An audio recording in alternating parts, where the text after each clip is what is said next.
dentro desse contexto, assim, de lidar com o Alzheimer, porque para muita gente ainda assim é difícil. E o ponto, talvez, principal seja ali, assim, essa forma de não ter a paciência, não ter o afeto, não ter o cuidado para saber que aquele familiar, o tio, tia, a vovó, estão com a doença, não é isso? Com certeza. Uma coisa que facilita para quem está assistindo e é familiar de alguém que tem Alzheimer é se imaginar um idoso com dependência, com um alto nível de dependência, porque é um exercício de empatia. Quando a gente se imagina naquela situação, a gente tem mais facilidade de ter paciência, de entender e de lembrar que ele não está fazendo aquilo de propósito, não está fazendo aquilo para me irritar. Nossa, mas ele já me perguntou 3 vezes, ele acabou de me perguntar de novo. Então, quando a gente lembra, peraí, a doença não está fazendo isso de propósito. E, além disso, são 2 pessoas que já tiveram uma história. Então, normalmente, quem é esse cuidador? É uma filha, filho, às vezes até um irmão. A gente vê muito idoso cuidando de outro idoso, marido ou a esposa, exatamente. Principalmente esposa, né? Por conta do processo de envelhecimento. E o que a gente vê é que essa história que eles tiveram ao longo da vida também influencia no cuidado. Então, se foram pessoas que nunca tiveram uma boa relação, é claro que isso vai ser um pouquinho mais difícil, mas não é impossível. A gente tem que trabalhar as nossas próprias emoções para lidar com esse idoso, tem que entender que o perdão é necessário. Então, se for necessário, busca também ajuda profissional, mas quando a história de vida já reforça uma relação de carinho mútuo, fica mais fácil, de fato. Mas nada é impossível, a gente pode trabalhar para que essas pessoas tenham um relacionamento saudável, amoroso e carinhoso. Por exemplo, a gente conversava aqui antes de estarmos no ar, falando sobre até esse tipo de tato com quem tem o Alzheimer. Aquela questão que não é saudável, não é legal, é da infantilização do paciente, né? Exatamente. A gente tem a tendência, tem idosos que são realmente fofinhos. Então a gente, idosinho fofinho, me dá sua mãozinha, vamos ali no banheiro fazer xixizinho, mas isso não é bom. Fazer xixizinho, porque você é uma menininha muito espertinha, um menininho muito esperto.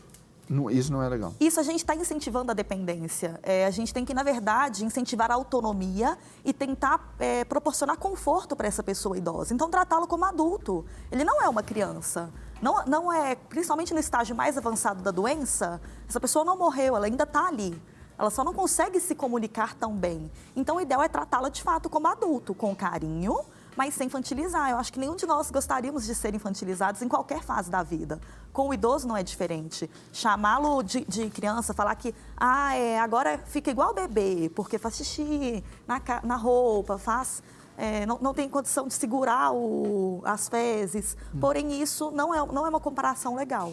E também não é uma ciência exata, que todo mundo vai sofrer assim, vai ter isso e... Não é. Exatamente. É caso a caso. Aí, por exemplo, Natália, até mesmo para o familiar, porque isso parece que ele vive a doença também, né? Aquela coisa meio que simbiótica ali e tudo. É necessário também que o familiar ou os familiares também se cuidem, não é? Buscando um apoio profissional, de quem já está no barco, de quem já está ali mais tempo. Isso também é uma dica importante, não é? Com toda certeza, Serginho. O nosso corpo, ele manda alguns sinais. Então, é como se fosse uma placa de pare, um sinal vermelho, que manda um alerta para a gente de que precisamos nos cuidar. Às vezes, esse familiar que está fazendo o cuidado começa a sentir muita dor de cabeça, ou então percebe até palpitação, irritabilidade, um isolamento social, passa a se afastar um pouco das pessoas, perde interesse por atividades que eram prazerosas antes, acredita que não tem tempo, esquece da própria vida, para de viver. E isso não é bom para a pessoa que está com Alzheimer, isso não é bom para o cuidador, isso não é bom para as pessoas que amam essas outras 2. Agora, para que a gente ilustre melhor aí um pouquinho essa forma do cuidado, nós temos um depoimento para mostrar aí para o pessoal de casa. Então, produção, coloca para a gente, por favor. Meu nome é Denis, perdi meu pai há 8 anos pela doença do Alzheimer. E aí a gente começou a perceber que ele não estava bem porque ele estava ficando muito confuso, ele não conseguia mais nos reconhecer, ele vivia no passado e de repente ele começou a precisar dos nossos cuidados. A gente teve que fazer todo um esquema para poder cuidar dele, porque tinha dias que ele ficava muito violento, tinha outros dias que ele ficava mais calmo, tinha dias que ele não conseguia dormir. Ele começou a depender de nós, da família, para poder se alimentar, para poder fazer a sua higiene íntima, para tomar banho. E nós começamos então a ter todo um esquema na família, entre eu e minhas irmãs, para poder cuidar dele. Tivemos que contratar cuidadoras durante a semana. Nos fins de semana nós nos revezávamos para poder estar cuidando dele. E à medida que o tempo foi passando, ele não conseguia andar mais, foi preciso de usar a cadeira de rodas. Depois ele começou a ficar só na cama, não conseguia se alimentar mais. Nós tivemos que usar sondas para que ele pudesse se alimentar. E foi um momento assim de muita renúncia das famílias, porque a gente tinha que estar há muito tempo, por conta dele, para poder cuidar dele. Mas os nossos entes queridos, todos os nossos familiares entenderam o que a gente estava passando, entenderam, nos ajudaram, a minha esposa, os familiares das minhas irmãs também, os meus filhos. E a gente percebeu como que Deus sustentou as nossas vidas, nos ajudou durante esse período que ele esteve assim, porque eu sei que tudo que a gente fizesse por ele, nada poderia pagar o que ele fez por nós quando nós ainda éramos crianças, pequenos, como ele se esforçou, ele e a minha mãe, para nos dar o melhor. Muito bom, Demis Guimarães, muito obrigado, um beijo para você aí, toda a turma de Divinópolis aí, só gente linda, gente boa aí. Natália, desse depoimento ali do Demis Guimarães, falando ali, importante também os familiares, amigos, aqueles que estão próximos ali do paciente, entender essa realidade, porque ele falou de uma palavra ali muito legal, que é a palavra renúncia. Não é? As famílias também passaram por isso. As famílias deles, já a esposa, os filhos e etc., por causa, para ele, que ele tivesse essa liberdade de cuidar do próprio pai.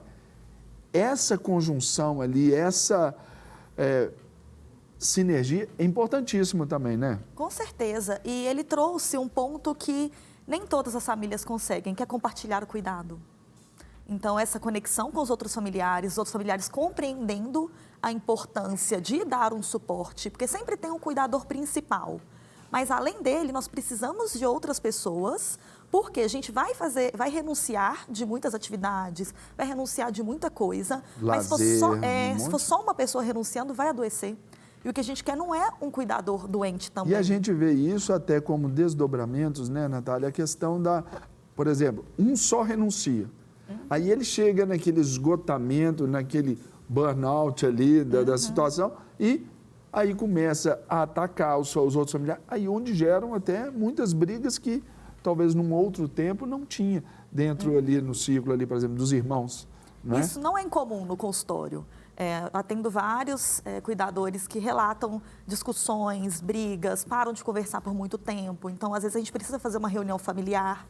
E isso não precisa de um profissional estar presente. Fazer reuniões familiares periódicas é importante para todo mundo entender em que pé que está a doença, em qual fase, o que costuma acalmar aquele idoso. Porque o cuidador principal pode, sem querer, acabar restringindo só a si mesmo o cuidado daquele idoso. Por pensar assim, poxa, mas eu que conheço o que faz ele ficar mais tranquilo em determinadas situações, a hora da medicação, se ele nega a medicação, eu sei o que fazer para convencê-lo. Então, compartilhe essas estratégias nas reuniões familiares. Nega a medicação para o outro e ele não sabe fazer, não sabe cuidar, tá vendo? Não quer cuidar. Isso, tem que ser só você, exatamente. Aí rompe ali. Agora, Natália, para a gente estar dando aqui assim, um desfecho para essa questão do cuidado aí dos familiares, né, com quem tem Alzheimer, fala para a gente a questão assim de, por exemplo, como trabalhar essas memórias, como, por exemplo, potencializar ali aquelas memórias afetivas, o que é legal, escrita, desenho, imagens, sons, o que ajuda nesse processo? Em primeiro lugar, nós temos que ter uma atitude positiva frente ao envelhecimento. Entender que mesmo com essa doença, é possível proporcionar emoções positivas para aquele idoso com Alzheimer. Então, tentar pensar ao longo da história de vida dessa pessoa, que tipo de música que ela gostava? Ela gostava de orar? Se ela gostava de orar todo dia de noite, passa a fazer uma oração com ela. Observe principalmente as expressões faciais, porque quando o idoso chega na fase da doença, que ele não consegue falar mais, a gente acha que ele não se expressa, que ele não sente, mas mentira, o toque, ele é capaz de sentir o toque. Um aperto na mão, um abraço, a lágrima que escorre, aqui, o olho mais assim, atento, mais vidrado, né, como a gente fala. Exatamente. Tem um documentário que chama Alive Inside e mostra idosos com demência avançada de Alzheimer e que quando toca a música, eles começam a cantar. Porque essa lembrança da música, ela fica guardada no cérebro em regiões diferentes das memórias de fato. Então, a pessoa consegue se conectar com aquela música. E aí tem que ser uma música significativa. Também, né? Exatamente. O paladar, quando ainda é possível. Até mesmo a questão de sentir cheiros que marcaram a vida dessa pessoa. Se ela gostava, se é um homem que gostava de tomar o café todo dia com o jornal na mão, entrega o jornal, deixa ele tomar o café com o jornal na mão, mas ele não está lendo, Natália, não tem problema. É aquele hábito. Ele vai se conectar com sua própria história, é isso que a gente quer. E observa as expressões faciais. Tem determinadas coisas que a gente faz, determinadas fotos que mostra que essa pessoa vai mudar a expressão, que seja minimamente. Mas isso causa até emoção no familiar, porque ele vê o pai, a mãe, o irmão, a esposa, o marido ali de novo. Não quer ficar um segundo por fora da nossa programação? Agora você pode nos acompanhar através das plataformas digitais. Não perca tempo, acesse, curta e siga-nos. Fique por dentro de tudo o que acontece por aqui. Rede Super, inspirando você.